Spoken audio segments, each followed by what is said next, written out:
You got to walk a long way to, right. to fill up a 5-gallon bucket with grapes. Somebody said the wine tasted like 17th century English lanolin. And what did you plant?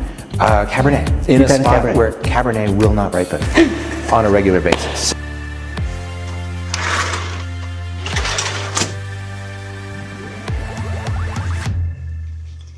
Did you ever think about how the wine that you pour into your glass at the end of the day got in your glass?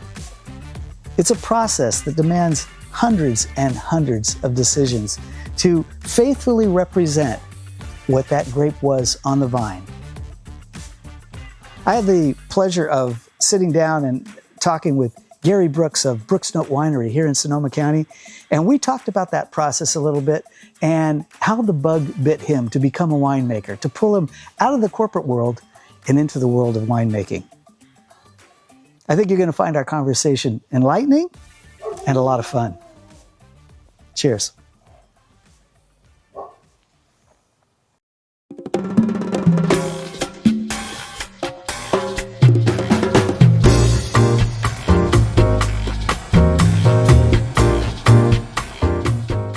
Did you grow up with wine? So this is a story I always tell. I mean, and this is, so I grew up in Annapolis, Maryland, and so a long way from here. Oh, a long way. It's about as far away from, It's about, from Sonoma as you can get in the United States.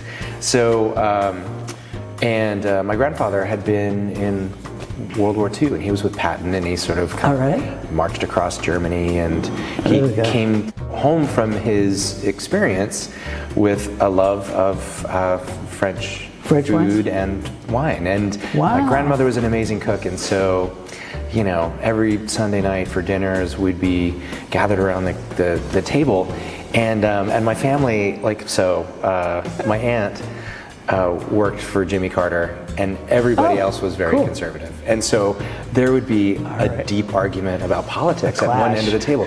And my brother and I, who were, 11, 12, 13, we'd be at the other end of the table drinking the French wine. And so I, at 11 and 12? Yeah, very early, I had a chance to try That's cool. a lot of wine. Like I had I developed an interest, and my grandmother was an amazing cook, and so sort of I kind of started out with this really cool sort of wine food association.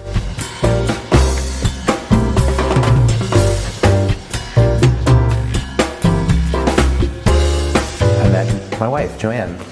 Joanne Note. Along the way, when I met her, she was Joanne Note. That's where the note comes from in the middle. And her sister has a place up. It's like 6 blocks from the square in Sonoma. And in 2002, we planted a little vineyard there. And what did you plant? Cabernet, in a spot where Cabernet will not ripen on a regular basis. So it was like it'd be like 1 out of every 3 years we could get it right. But I really fell in love with it. This thing that we do, you can't be taught in school. It's not an academic subject. It's not an academic subject. No. It's a by a long shot. And I think biology, chemistry, yes, but you can explain a great deal of it with science, but you cannot explain all of it. And it's the stuff that you can't explain with science, it turns out, is some of the most important stuff. Not all of the most important stuff, but it's it's the difference between, I think it's the difference between making good wine and great wine. And, the world needs a lot of good wine. We're all trying to make great wine. That's right.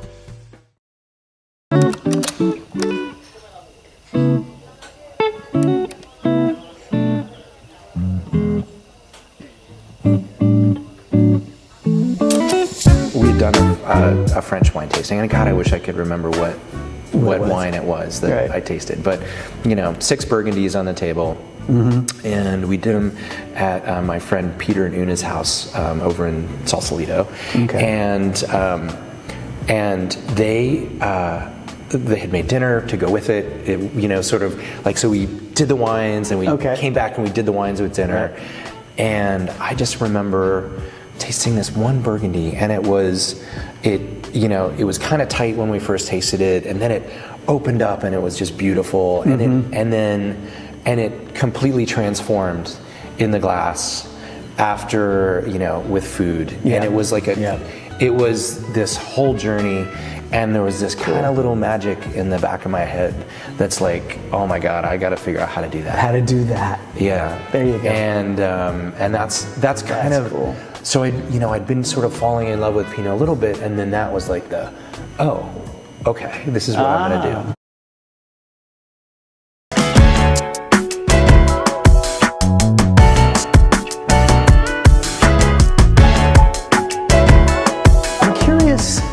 As the winemaker, watching your patrons drink your wine, what do you want them to, specifically let's talk about this bottle. When they take a sip of that, what do you want them thinking and feeling? I just want to see a smile. Okay. Right? Like Fair that's enough, like wine's a 0 or a 1. Like it's sort of if it's a 0, set it aside. Right. If it's a 1, dig in a little bit. But you don't have to be a wine nerd to enjoy wine, right? It's like if it makes you happy, you're having it with friends, you're having it with a burger or a gourmet meal, like whatever. Right. I just want you to enjoy it, and so that's what you're looking for when your tasting room is full. Well, and on a Friday night. And the other thing is that you're looking for those smiles. I try to. I don't want to ever tell you what you're tasting in the wine. Good. I feel like that's you know what you're tasting. Yeah. And you know whether you like it or not. Right. Exactly.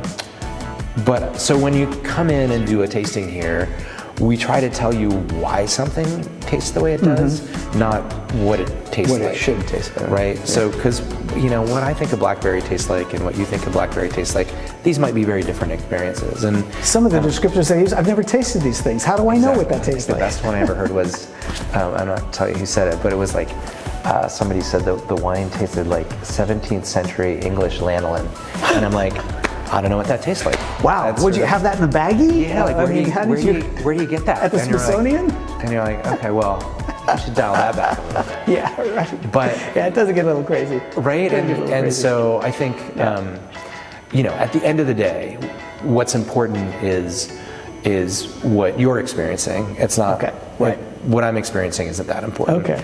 Ideally, I've delivered a great glass of wine to you, and tastes like where it's from. And so when we do a Pinot flight, we do 5 Pinots side by side, which is pretty fun. Which is a lot of fun. They're great wines. And I love it because they're all made the same way. The difference is just the place. So I'm never offended when somebody's like, oh, I really like this one better than that one. I'm like, right, great. Well, that's so you like the Weir Vineyard up in the Yorkville Highlands, and it's the there's this soil up there is all decomposed granite. It's crazy diurnal cycle with upper 40s at night and into the low 90s during the day, and all of these things come together and make this wine that's really exceptional.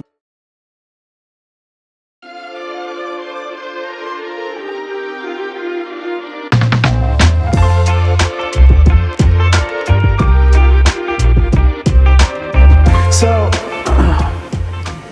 we're here in 2025. Yep. A lot of things are up in the air.